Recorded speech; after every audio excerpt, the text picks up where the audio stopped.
안녕하십니까. 닥터 부동산 심규진 대표입니다. 자, 오늘 여러분들과 함께 생각해보고 이야기 나눌 주제는요, 마곡지구 오피스텔 과연 지금 투자를 해도 좋을까, 하지 말아야 할까, 이 문제를 가지고 한번 이야기를 나눠보도록 하겠습니다. 자, 여러분, 마곡지구 하면은 2014년부터 굉장히 핫한 지역으로 많이 언론이라든가 또 이 투자자분들에게 많이 전해지던 그런 지역인데요. 과연 지금의 현 시점 2019년 지금 3월인데요. 현재까지도 과연 마곡지구에 투자를 해도 좋을지 이렇게 문의를 하시는 분이 상당히 많이 있습니다. 어떤 분들은 이제 오를 대로 다 올랐기 때문에 이제 그만 투자를 멈춰야 한다라는 분들도 계시고요. 아니다, 조금 더 오를 여력이 남았기 때문에 지금이라도 들어가야 한다, 이렇게 고민들을 하시면서 머뭇 하시는 분이 많이 있다라고 보시면 될 것 같습니다. 자, 우리가 이 이야기를 나누기 전에요, 먼저 이 마곡지구에 대해서 좀 간단하게 좀 알아보고 좀 가보도록 하겠습니다. 마곡지구는 여러분들이 잘 아시다시피 SH공사, 서울시 도시개발공사가 주관이 돼서 개발을 한 곳입니다. 여기 보면요, 사업기간이 2007년 12월 28일부터 2018년 12월 31일까지로 되어 있네요. 지금 현재 2019년 3월이니까는 작년 12월 31일부로 마곡지구의 개발은 끝이 났다, 이렇게 보시면 될 것 같은데요. 그런데 아직 가보면은 허허벌판인 곳도 많고 아직 건물이 안 들어선 곳이 많기 때문에 이게 끝이야? 라고 이야기하실 수도 있습니다. 그런데 이 SH공사 입장에서 봤을 때 개발 기간이라는 것은요, 토지 다 닦아서 일반인들에게 다 팔면 다 끝이 나는 것이죠. 매각을 통해서 SH공사의 임무는 끝이 나는 것이고요. 그 매각을 통해서 매입한 분들이 이제 어느 시점에서 건물을 짓느냐 하는 것은 SH공사에서 유효한 기간 내에 그것을 건물을 지어서 본인의 용도에 맞게끔 쓰면 되는 것입니다. 전체적인 면적은요, 110만 평 정도가 되고요. 그중에서 주거단지가 한 32만 평 정도가 됩니다. 그러니까 아파트, 엠벨리 아파트가 여기 들어와 있는데, 1단지부터 15단지까지 되어 있죠. 이게 32만 평으로 해서 한 30% 정도가 조금 안 되는 그런 상황이고요. 그리고 업무 및 연구단지, 산업단지, 이 부지가 57만 5천 평 정도, 한 반이 좀 넘어서는 그러한 면적을 차지하고 있습니다. 그리고 공원 시설이 한 21만 평 되기 때문에 주거 면적보다는 조금 덜 많지 않지만은 그래도 굉장히 많은 이 공원 면적을 가지고 있기 때문에 서울시 국내 최고의 어떤 공원을 낀 산업단지와 그리고 그의 옆에 있는 주거단지, 이런 식의 이야기들을 많이 하시고 계십니다. 그렇기 때문에 이곳은 산업단지이면서 주거단지이면서 대단지 공원을 끼고 있는 아주 쾌적한 생활 환경을 가진 그런 곳이다라고 보시면 될 것 같습니다. 그래서 이곳이 일반적인 주거단지가 아니라 완벽한 자족도시로서 이 마곡지구만 먹여 살리는 것이 아니라 이 강서구 전체, 양천구, 이 강서 일원을 모두 다 먹여 살릴 수 있을 만큼 큰 업무 단지가 들어온 곳이다, 이렇게 생각을 하시면 될 것 같습니다. 자, 마곡지구는 많이 이야기를 들었기 때문에 우리가 요런 정도로 이야기를 하고요. 산업단지에 LG 사이언스를 비롯해서 SO일이라든가 코롱, 이렇게 대기업들이 들어온 것들 많이 아시죠? 이 57만 5천 평의 그런 대기업이 많이 들어온다라는 것이고요. 우리가 일반적으로 여기 나오지 않지만은 많이 방송이라든가 이런 데 많이 들으셨을 겁니다. 이곳에 상주 인구가 한 16만 명 정도, 그리고 유동 인구만 해도 한 40만 명 정도, 뭐 이런 정도 되는데요. 16만 명 정도 되는 거라고 하면요, 여의도 정도의 회사원들이 이곳에 그 강서구 마곡지구의 상주에 있다라고 보시면 되기 때문에, 여의도 하면은 거의 뭐 사람들이 휩쓸려 다닐 만큼 많은 이런 회사원들이 있지 않습니까? 그만큼의 많은 사람들이 이 마곡지구에 들어온다라고 생각을 하면요, 굉장히 뭐 앞으로 미래 가능성은 큰 곳이다, 이렇게 보시면 될 수 있을 것 같은데, 아직까지는 그렇게 많은 사람들이 보이지 않습니다. 그렇죠? 예, 그렇기 때문에 이게 뭐지? 라고 생각하시는 분들도 있을 것 같아요. 자, 그런데 이 마곡지구가 왜 이렇게 앞으로 커질 것으로 우리가 예상을 하고, 이렇게 뭐 16만 명이니 40만 명의 유동인구니 이런 이야기를 할 수 있는 근거는요, 사실상 우리가 서울시 도시기본계획, 지금 현재 유효한 것은 이제 2030 서울 도시 기본 계획이고요. 2014년도에 박원순 서울시장, 현 서울시장이죠. 박원순 서울시장이 2014년도에 이 서울시 도시 기본 계획을 새롭게 발표를 하면서, 이곳이 좀 마곡지구가 중요한 역할을 하는 그런 곳으로 지정이 됐습니다. 보시면은 서울시 도시 기본계획의 공간 계획 구조인데요. 여기 보시면 이제 한양 도성과 여의도, 영등포, 그리고 강남, 요 삼각형을 그리는 이곳이 바로 도심이고요. 도심. 그러니까 3도심이 되겠죠. 그리고 7개 광역 중심 지역이 있습니다. 기존의 용산, 상암, 수세, 청량리, 왕십리. 원래는 영등포와 여의도와 강남이 이렇게 5부도심이었는데요.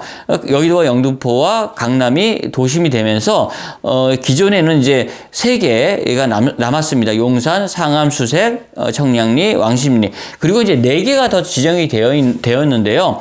우리가 잘 알고 있는 잠실, 그리고 가산, 대림, 그리고 북쪽으로는 창동, 상계, 그리고 이 서남부 지역으로 마곡이 현재 7개 광역중심 지역으로 지정이 되어 있다라는 것입니다. 2014년도 하면은 마곡지구가 막 붐이 일던 그때라고 좀 생각을 하셔도 될 것 같아요.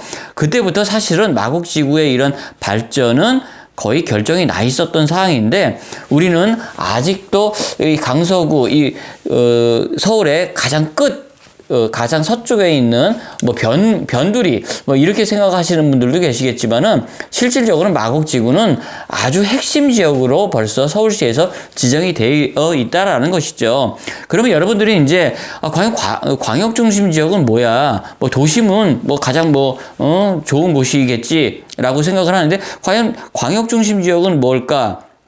여기 지금 이제 서울시 도시기본계획에 보면요, 광역 중심 지역에 대한 이제 좀 내용이 나오는데요. 광역 중심 지역은 기능적으로 특화된 중심지 육성을 통한 권역별 균형 발전을 도모하는 그런 지역인데, 도심의 글로벌 기능을 보완하면서 업무, 상업, 문화, 관광, R&D, 이 첨단 산업 분야 등에서 특화된 광역 고용 기반을 창출하고 확산함으로써 지역 균형 발전을 도모하는 역할을 수행한다. 자, 그리고 광역 중심의 입지 조건은 지역 중심급 이상 중심지에서 신성장 산업의 직접도, 광역철도의 연계성, 대규모 개발 가용지 별도의 개발 계획 수립 여부 등을 기준으로 설정했다라고 하는 것입니다. 자, 이렇게 광역 중심 지역이 얼마나 대단한 지역인지는 이 서울시 도시기본계획에 잘 나와 있는 것이고요. 그럼 마곡만 대단하냐? 잠실 좋습니다. 그리고 가산, 상암, 청량리, 그리고 상계, 모두 좋은데, 여기서 가장 우리가 핵심적으로 봐야 될 것은요, 여의도와 강남만큼 많은 업무 인력이 들어가는 곳, 한마디로 내가 취직을 해서 돈을 벌 수 있는 만한 그런 회사들이 많은 곳이 앞으로 전망 있는 곳인데, 거기에 적어도 아무리 꼴등을 해도 서울에서 10번째 안에 들어가는 곳이 바로 마곡이라는 것입니다. 저는 그런데 광역 중심 지역 중에서도 거의 잠실 다음으로 저는 이 마곡을 추천을 드리고 싶을 정도로 아주 대단한 곳이다라고 보기 때문에, 마곡은요 앞으로 개발 여력이 아주 충분하고 아직 무궁무진하다 이렇게 보시면 될 것 같습니다. 자, 그래서 저는 이 마곡지구의 현재 상황은 LCH공사에서 개발 기간이 끝난 2018년 12월 31일 이후에 이제부터 시작이다라고 보셔도 된다는 것입니다. 지금 한번 마곡지구에 나와 보시면요. 아직도 빈 땅이 많고요. 거기에 그 땅은 거의 대부분 10%만 남기고 SH공사에서 예비 토지로 10%만 남기고 모두 다 매각이 된 그런 상태이기 때문에 앞으로 개발이 이제부터 시작이다라고 보시면 될 만한 그런 곳이다라고 보실 수가 있을 것 같습니다. 자, 제가 여러분들한테 또 한 가지를 좀 보여드리고 싶은 게 있는데요. LCH공사에서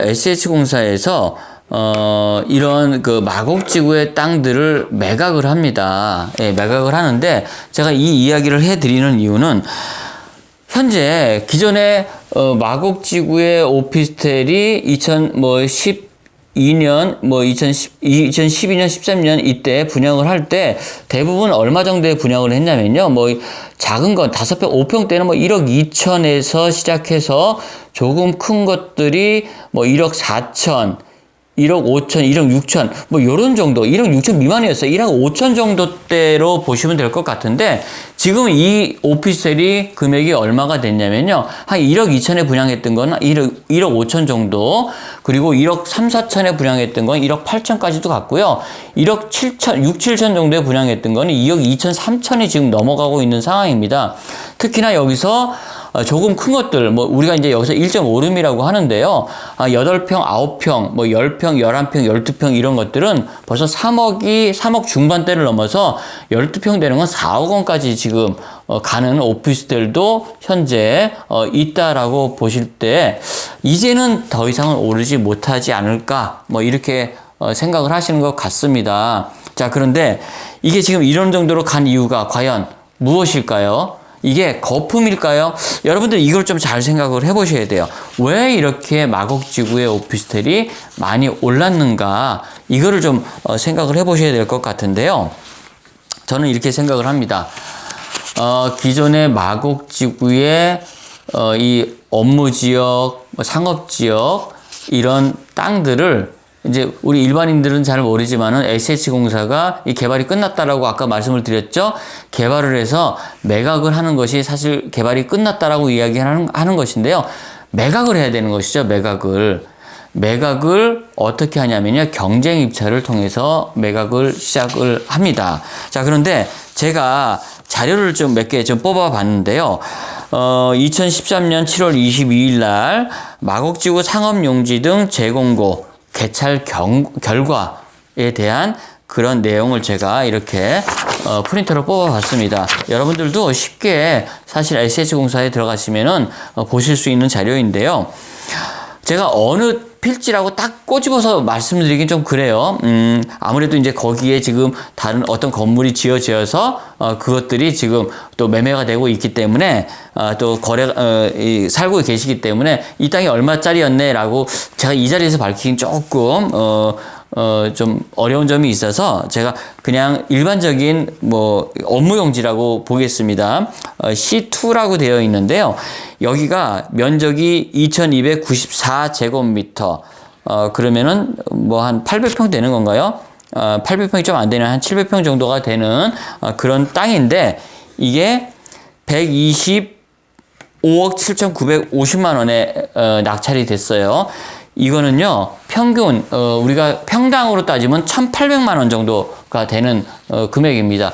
자, 이 1,800만 원짜리 땅을 시행사에서 매입을 해서 거기다가 오피스텔을 짓기 시작을 한 겁니다. 2013년도에 땅이 매각이 된 거니까요. 자, 그러면 1,800만 원짜리 땅에다가 오피스텔을 지어서 1억 3천, 1억 4천, 이렇게 분양을 했던 겁니다. 자, 그런데 중간에는 제가 말씀을 안 드릴게요. 중간 과정은 말씀을 안 드리고, 자, 2013년도에서 2018년도로 그냥 훌쩍 넘어가 보겠습니다. 자, 넘어가 봤더니, 2018년 12월 12일 날, 개찰일이 2018년 12월 14일이었네요. 2018년 12월 14일 날, 지원시설 용지라고 해서 이건 이제 근린생활시설을 짓는 그러한 용지인데요. 아주 도로가는 아니고 이제 안쪽에 있는 지원시설 용지입니다. 거기서 가장 비싸게 팔린 땅이 799제곱미터. 예, 그러니까 한 300평이 안 되는, 300평이 안 되죠. 한 250평 정도가 되는 게 평당, 이게 146억 8,600. 2294제곱미터가 125억에 팔렸는데, 799제곱미터, 250평 정도가 140억, 더 비싸네요. 예, 평당 6천만 원입니다. 평당 6천만 원에 SH공사에서 낙찰을 받아서 여기다 이제 건물을 앞으로 지을 겁니다. 2018년 12월 14일 날 낙찰을 받았으니까는 이제 막 준비해서 조금 있으면 이제 분양을 할 수도 있을 것 같아요. 자, 이만큼 올랐습니다. 땅값이. 3배가 오른 겁니다. 3배가. 땅값이 3배가 올랐는데요. 예, 그럼 땅값이 3배가 올랐으면은 그 오피스텔은 얼마나 올라야 되겠습니까, 여러분? 예. 그렇기 때문에 지금 현재 지금의 오피스텔 가격은 누가 올렸냐? 사실은 물론 그렇습니다. 시행업자들이 SH공사에서 비싼 가격으로 받았기 때문에 뭐 이거는 시행업자들 잘못이라고 이야기할 수도 있겠지만은 실질적으로 SH공사에서 공식적으로 이 금액을 인정을 해준 거죠. 그만한 가치가 있으니까 가치도 없는데 불구하고 SH공사에서 이렇게 팔면 안 되는 것이죠. SH공사에서도 그렇죠. 시행업자들이 충분히 이 가격으로 사서 할 것 같고 서로 맞으니까 금액이 이렇게 매각이 된 것이기 때문에 6천만 원짜리 땅에다가 지은 오피스텔은 과연 얼마가 될 것인가를 우리가 상상을 해본다라고 하면은 지금의 가격은 사실상 그렇게 거품이 아닐 수도 있다. 저는 아니라고 생각을 하는 것입니다. 예. 그래서 지금의 오피스텔 지금 현재 가격에서 물론 수익률은 아직까지 많이 나오진 않습니다. 수익률이 안 나오고 있는 이유도 상당 부분 있는데요. 그거는 지금 오피스텔을 대부분 주택임대사업자를 내시면서 모두 다 소유를 하고 계시기 때문에 마음대로 올릴 수가 없어요. 예, 1년에 5% 인상 상한선이 있어서 처음에 어떤 분들은 뭐 535만 원을 임대로 내주신 분은 세입자가 바뀌더라도 4년 동안은 5% 이상을 올릴 수가 없어서 뭐 35만 원에 5% 해봐야 2만 원이 채 되지 않습니다. 뭐 37만 원. 그 다음에 또 올려봐야 또 한 2만 원, 39만 원. 뭐 이러다 보니까는 거의 수익률은커녕 지금 뭐 이자도 안 나오는 그런 상황이 아직 많습니다. 그렇기 때문에 이게 더 올리고 싶어도 어떤 분들은 처음에 좀 그 50만 원, 뭐 60만 원 이렇게 잘 놓으신 분들은 지금 뭐 어느 정도를 받으실 수 있지만은 처음에 많이 못 놓으신 분들이 비싸게 놓지 못하신 분들이 지금 현재 많이 못 올리시기 때문에 평균 가격 자체가 많이 떨어져 있는 상태고요. 4년이 지나면 올릴 수가 있는데요. 보통 입주들을 2016년도부터 많이들 시작을 하셨죠. 그러면 이제 2020년도가 되면은 거의 4년이 완성이 되기 때문에 그때부터는 정말 마곡지구의 오피스텔의 월세 가격이 천정부지로 상승할 수도 있고요. 그때 다시 한번 또 많은 오피스텔 매매 가격에 인상이 올 수도 있다라고 생각을 해 보실 수도 있다라는 것입니다. 그렇기 때문에 아직까지는 이 마곡지구의 개발이 시작된 게이고요.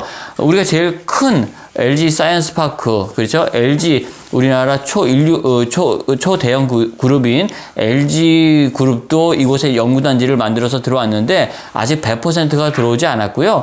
아직도 많은 연구단지가 빈 땅으로 남아있는 상태에서 매각은 다 된 상태이기 때문에 이게 1년, 2년, 3년 정도만 지나면은 모두 다 건물이 들어오고 많은 사람이 들어오면은 정말 우리가 예상했던 16만 명의 이 상주 인구가 실현 가능할 것이다. 저는 이렇게 생각을 합니다. 그렇기 때문에 아직은 오피스텔에 대한 적어도 마곡지구의 오피스텔에 대한 미래 가치는 더욱더 상승할 수 있는 여력이 있다라고 저는 생각을 합니다. 잠시 있다가요, 제가 그러면은 어떤 오피스텔을 투자를 할 수 있는지에 대해서 좀 설명을 다시 한번 좀 드리도록 하겠습니다.